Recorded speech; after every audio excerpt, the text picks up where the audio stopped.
बच्चों, आज हम टॉपिक करने वाले हैं electric field for uniformly charged non conducting sphere. ठीक है, वो स्फीयर जो कि 3D में होता है और जो चार्ज डिस्ट्रीब्यूट किया जाएगा ऑन द स्फीयर वो कैसे डिस्ट्रीब्यूट होगा, 3 डायमेंशनली डिस्ट्रीब्यूट होगा। ठीक है, और जब चार्ज 3 डायमेंशनली डिस्ट्रीब्यूट होता है तो हम वर्ड यूज करते हैं रो। रो क्या होता है? Volume charge density. Volume charge density, rho b the volume charge density. और ये वॉल्यूम चार्ज डेंसिटी जो है, चार्ज पर यूनिट वॉल्यूम। देखो, जो हमारे पास स्फीयर हमने बनाया हुआ है और चार्ज जो भी हमने इस पे स्प्रेड अप किया, जो भी चार्ज हमने अप्लाई किया वो स्प्रेड अप हो गया वॉल्यूम वाइज। ठीक है, और यूनिफॉर्म चार्ज डिस्ट्रीब्यूशन यहाँ पे है। ये स्फीयर है, इसका सेंटर हमने अज्यूम किया ओ बी द सेंटर, ये इसका सेंटर है। और आर क्या होगी? R be the capital R be the radius of the sphere. ठीक है, अब देखो, अगर कैपिटल आर इसकी रेडियस है तो स्फीयर का वॉल्यूम क्या होता है? वॉल्यूम ऑफ स्फीयर क्या होता है? हमें पता है वॉल्यूम ऑफ स्फीयर फॉर्मूला होता है 4/3 पाई आर क्यूब। ठीक है, अब अगर ये वॉल्यूम है, ये हमारे पास रो जो कि वॉल्यूम चार्ज डेंसिटी है, एंड टोटल चार्ज जो है इस स्फीयर पे वो है क्या है? क्यू, यानी क्यू क्या है? Charge on the sphere, charge on the sphere. ठीक है, तो रो की वैल्यू क्या होगी? रो हमारे पास क्या होता है? चार्ज पर यूनिट वॉल्यूम, तो charge per unit volume V। ठीक है, तो चार्ज तो है ही हमारे पास, वॉल्यूम कितना है? 4/3 पाई कैपिटल आर क्यूब। ठीक है, तो अगर हमें यहाँ इस स्फीयर पे टोटल चार्ज अगर आपको बताना है, implies that if we want to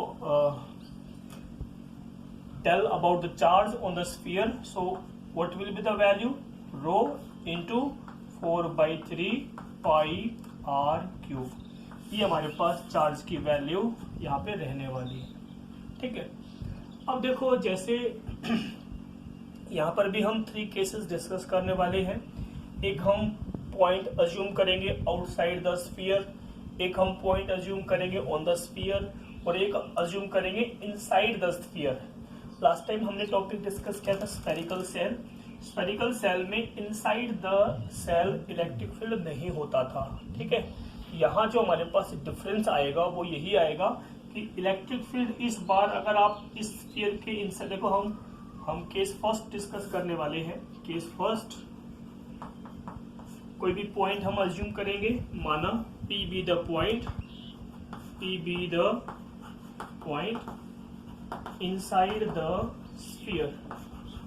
inside the sphere of radius r। ठीक है, तो कोई P पॉइंट हम यहाँ अज्यूम करेंगे और उस P पॉइंट के लिए इस सेंटर से, मतलब स्मॉल r डिस्टेंस को लेके एक गॉसियन सरफेस हम इमेजिन करने वाले हैं। क्या इमेजिन करने वाले हैं? गॉसियन सरफेस हमने ये इमेजिन कर लिया। ठीक है, जिसके लिए रेडियस क्या है? स्मॉल r है। तो इस कंप्लीट गॉसियन सरफेस के लिए, जिसके इस टोटल सरफेस के लिए हमें फ्लक्स फाइंड करना है, तो क्या करेंगे? इसका एक छोटा सा स्मॉल एरिया हम इसका इमेजिन कर लेंगे, ds। ठीक है, तो इस P पॉइंट पे इस पॉजिटिव चार्ज के कारण इलेक्ट्रिक फील्ड कहाँ होगा? आउटवर्ड इन डायरेक्शन में होगा, और एरिया वेक्टर भी क्या होगा? आउटवर्ड इन डायरेक्शन होगा। ठीक है, लेकिन देखो, जो ध्यान रखने वाली बात क्या है कि जो टोटल चार्ज, जब टोटल स्फीयर है हमारे पास, तब चार्ज क्या है? प्लस क्यू है। जब आपने कोई गॉसियन सरफेस इमेजिन कर लिया, कि हमने गॉसियन सरफेस इमेजिन किया है, अब इस सरफेस के इनसाइड हाउ मच चार्ज? क्या वो कैपिटल, क्या वो जो क्यू है वही होगा? नहीं।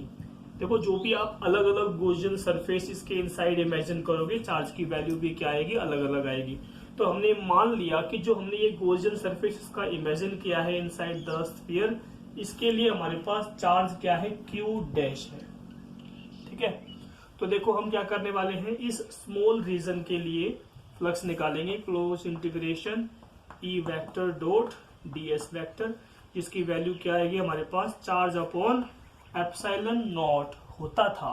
ठीक है, लेकिन एप्सिलॉन नॉट कब होता है, जब हमारे पास वैक्यूम होता है, फ्री स्पेस होता है। बट ये स्फीयर है और स्फीयर के इनसाइड ये वैक्यूम फ्री स्पेस नहीं है, ये एक मटेरियल मीडियम है, ठीक है। और मटेरियल मीडियम के लिए हम क्या यूज करते हैं, एप्सिलॉन नॉट नहीं यूज करते, ठीक है। और चार्ज, क्या चार्ज ये वाला रहेगा, नहीं, इनसाइड दैट गोजन सरफेस जो भी चार्ज है, मतलब क्यू डैश, तो वो क्यू डैश हमने इमेजिन किया है। तो क्यू डैश की वैल्यू क्या होगी, क्यू डैश कैसे हम फाइंड करेंगे, देखो क्यू डैश यानी क्यू डैश हमारे पास क्या होगा, देखो अगर आप ये देखो क्यू तो है ही हमारे पास, डेंसिटी जो कि हर जगह सेम होती है 4/3 पाई आर क्यूब। आर जो आपका ये जो आर वेरिएबल होगा, कैपिटल आर की जगह हम क्या पुट करेंगे, ये स्मॉल आर पुट करेंगे। तो क्या आएगा इसके लिए, रो तो हमारे पास होगा ही, चार्ज की वैल्यू इंटू वॉल्यूम क्या है 4/3 पाई स्मॉल आर की क्यूब हम यहाँ पे रखने वाले हैं, और डिवाइड में एप्सिलॉन यहाँ पे रहेगा। इसको हम सोल्व करेंगे ई डॉट डी एस, ठीक है, ये दोनों सेम डायरेक्शन में है, थीटा हमारे पास क्या होगा यहाँ पे 0 डिग्री होगा, तो यहाँ से E dot D S, E into D S cos 01 होगा, इलेक्ट्रिक फील्ड आपका बाहर निकल जाएगा, क्लोज्ड इंटीग्रेशन डी एस बचेगा, इज इक्वल टू हमारे पास आएगा rho into 4 pi are cube and divide में है हमारे पास 3 टाइम्स ऑफ एप्सिलॉन, ये वैल्यू रहने वाली है। ये क्या है, what is that value, ds हमारे पास क्या है, स्मॉल सरफेस एरिया है, ठीक है, ये स्मॉल एरिया हमारे पास क्या है, दैट इज ds। तो इसका अगर हम इंटीग्रेशन करेंगे तो हमें क्या मिलेगा, ये कंप्लीट सरफेस एरिया मिलेगा, and that complete surface area is known as 4 pi small r square, ठीक है। तो इलेक्ट्रिक फील्ड अगर हम यहाँ पे फाइंड करते हैं तो वैल्यू क्या आती है, इलेक्ट्रिक फील्ड मल्टीप्लाई में क्या होगा 4 पाई r square and all of them equals to rho into 4 pi r cube and all divided by 3 times of epsilon, ठीक है। 4 पाई से 4 पाई कट जाएगा, r स्क्वायर से r स्क्वायर, r1 बचेगा। So electric field का हमारे पास finally एक स्पेशल रिजल्ट बनेगा rho into R and all divide by 3 times of epsilon. ये हमारे पास इलेक्ट्रिक फील्ड का एक स्पेशल रिजल्ट बनता है, जो हमें यहाँ पे हमेशा पता होना चाहिए।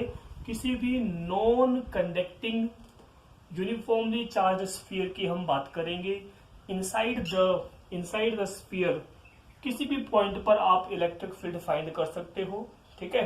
तो यहाँ देखो रो तो कांस्टेंट होगा ही, 3 भी कांस्टेंट है, एप्सिलॉन भी कांस्टेंट है, ओनली वेरिएबल अगर कोई है तो वो स्मॉल आर है। देखो स्मॉल आर ये है, ये वैल्यू आपकी कम भी हो सकती है, ज्यादा भी हो सकती है, और ज्यादा और ज्यादा और ज्यादा। अगर आप ये आर की वैल्यू सेंटर पे देखो, अगर आप स्फीयर के सेंटर पे फाइंड करना चाहोगे वैल्यू तो हमें 0 मिलेगी। देखो यहां से हमने क्या देखा, rho into R 3 times of epsilon, यानी इलेक्ट्रिक फील्ड क्या है, directly proportional to R. Electric field क्या है, डायरेक्टली प्रोपोर्शनल टू आर है इनसाइड द स्फीयर। अब देखो इसी रिजल्ट को हमें याद रखना है, ध्यान रखना है, इसके ऊपर न्यूमेरिकल्स भी आते हैं, ठीक है। और इसको देखो हम फिलहाल हमने ये टॉपिक किया इनसाइड द स्फीयर। अब हम बात करेंगे इसके स्पेशल केस की। तो अगर इफ r की वैल्यू 0 हो तो देखो यहां से देखो, अगर r 0 हो, r 0 का मतलब क्या है कि ये जो पॉइंट P है वो कहाँ पे है, सेंटर ऑफ द स्फीयर पे है। तो इसका मतलब क्या है, सेंटर ऑफ स्फीयर जहां पे r 0 है तो इलेक्ट्रिक फील्ड भी क्या होगा, 0 होगा। स्फीयर के सेंटर पे इलेक्ट्रिक फील्ड 0 होता है, ना कि all over the region inside the sphere. Electric field directly proportional to r होता है इनसाइड द स्फीयर। अब देखो अगर हम बात करें on the surface of sphere, surface of sphere की अगर हम बात करें, देखो सरफेस का मतलब है कि जो ये स्मॉल r है ये आपका बढ़ के राइज अप होके ये सरफेस पर जब आएगा पॉइंट, तो स्मॉल r जो है वो क्या बन जाएगा, हमारे पास कैपिटल R बन जाएगा। तो it means that small r is equal to capital R।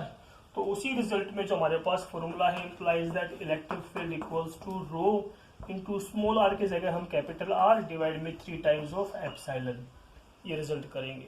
और देखो क्योंकि ये जो कैपिटल आर स्मॉल आर की जो मैक्सिमम वैल्यू हमारे पास कैपिटल आर ही है, ठीक है, तो रो जो है आर यानी रो भी कांस्टेंट है, आर भी कांस्टेंट है, 3 भी कांस्टेंट है, एप्सिलॉन भी कांस्टेंट है। तो ये एक कांस्टेंट वैल्यू हमें यहाँ पे मिल जाती है ऑन द सरफेस, और ये वैल्यू क्या होती है, that is the maximum value of electric field on the surface of the sphere. ठीक है, फिर देखो हम नेक्स्ट पॉइंट करते हैं outside the sphere. Outside the sphere ऐसा करने के लिए हमें फिर से बाहर कोई पॉइंट इमेजिन करना पड़ेगा। ठीक है, देखो अगर आप आउटसाइड द सरफेस बात करते हो तो हमने यहाँ पे कोई पॉइंट मान लिया, सपोज दैट पी, उसके लिए हम फिर से क्या इमेजिन करेंगे, गॉसियन सरफेस इमेजिन करेंगे। उसके लिए आप गॉसियन सरफेस पे लिए छोटा सा रीजन फिर से आप इमेजिन करोगे, उसी पॉइंट पे आपके पास electric field outward in direction और एरिया वेक्टर भी क्या होगा, आउटवर्ड इन डायरेक्शन। ये हम जैसा हमने स्फेरिकल सेल में किया था सिमिलरली वही आपको केस अप्लाई करना है। हमें ध्यान रखना चाहिए, चाहे स्फेरिकल सेल हो, चाहे स्फीयर हो, नॉन कंडक्टिंग हो, कैसा भी हो, आपके पास आउटसाइड द स्फीयर या सेल आप कोई पॉइंट इमेजिन करते हो, वहां इलेक्ट्रिक फील्ड ऑलवेज क्या होता है, 1/4 pi epsilon not Q upon R का स्क्वायर। ये हमारे पास रिजल्ट आता है जिसके according electric field always universally proportional to square of the distance. तो 3 पॉसिबिलिटी यहाँ पे है। आउटसाइड द स्फीयर वैल्यू ऐसे होती है, ऑन द सरफेस ये कांस्टेंट वैल्यू आती है मैक्सिमम, और इनसाइड अगर हम बात करें इलेक्ट्रिक फील्ड क्या है, डायरेक्टली प्रोपोर्शनल टू आर है। ठीक है, जो कि स्फेरिकल सेल में ऐसा नहीं था। स्फीयर में यही डिफरेंस होता है, यही आपको इनसाइड द स्फीयर जो वैल्यू है वो आपको फाइंड करनी होती है। ठीक है, और ये वैल्यू किस पे डिपेंड करती है, आर पे डिपेंड करती है कि स्फीयर के इनसाइड आपने पॉइंट कहाँ पे इमेजिन किया है, गॉसियन सरफेस आप छोटा ले रहे हो या बड़ा ले रहे हो। ठीक है, इस पे डिपेंड करता है। तो ये हमारे पास रिजल्ट इसका रहेगा। अब इसमें देखो हम इलेक्ट्रिक फील्ड और इस आर के लिए ग्राफ ड्रॉ करना चाहेंगे, को क्या वैल्यू आएगी हमारे पास ग्राफ में। हमने अभी कहा देखो ग्राफ कैसा होगा, इमेजिन दैट हमने ये ग्राफ इसमें बनाया, ये इलेक्ट्रिक फील्ड के लिए रिप्रेजेंट कर रहा होगा, एक्स के अलोंग हम आर की बात कर रहे हैं। मान लिया हमने ये कोई स्फीयर मान लिया, ठीक है, स्फीयर मान लिया और स्फीयर का सेंटर हमारे पास ये है। अब देखो हमने अभी टॉपिक किया था कि अगर आपके पास R 0 होता है, देखो ये R की वैल्यू है, अगर ये R की वैल्यू आपकी 0 है तो यहाँ पर इलेक्ट्रिक फील्ड की वैल्यू क्या होगी, 0 होगी। ठीक है, फिर हम बात कर रहे थे कि इनसाइड यानी 0 से लेके कैपिटल R, जो ये स्मॉल r क्या है, कैपिटल R जब है, यानी ये वाली value when small r less than capital R, in that case आपके पास, और देखो क्या है, सरफेस के ऊपर वैल्यू मैक्सिमम होती है इलेक्ट्रिक फील्ड की, तो इलेक्ट्रिक फील्ड की कोई भी मैक्सिमम वैल्यू आप इसमें मान सकते हो। ठीक है, इलेक्ट्रिक फील्ड की कोई भी मैक्सिमम वैल्यू हम यहाँ पे इसमें इमेजिन कर सकते हैं। ठीक है, तो यहाँ इलेक्ट्रिक फील्ड कितना था हमारे पास, अभी हमने क्या था, rho into capital R divide में 3 times of epsilon, in maximum value ये है। और 0 से लेके कैपिटल R तक देखो स्ट्रेट लाइन होती है, electric field directly proportional to R, मतलब ग्राफ कैसा बनेगा, स्ट्रेट लाइन आपके पास ग्राफ आएगा, यानी electric field directly proportional to small r till the small r equals to capital R. When the small r equal to capital R means on the surface of the sphere, at that time electric field is maximum, and after then when small r greater than capital R, यानी surface के बाहर जब कोई point मानेंगे तो वहां electric field कैसा होता है, inversely proportional to that square of the distance. तो इसके लिए हमारे पास ग्राफ कैसा आएगा, ऐसा आएगा, electric field inversely proportional to R square. ठीक है, ये हमारे पास ग्राफ जो कि आपको ऑलवेज ध्यान रखना चाहिए। ठीक है, थैंक यू।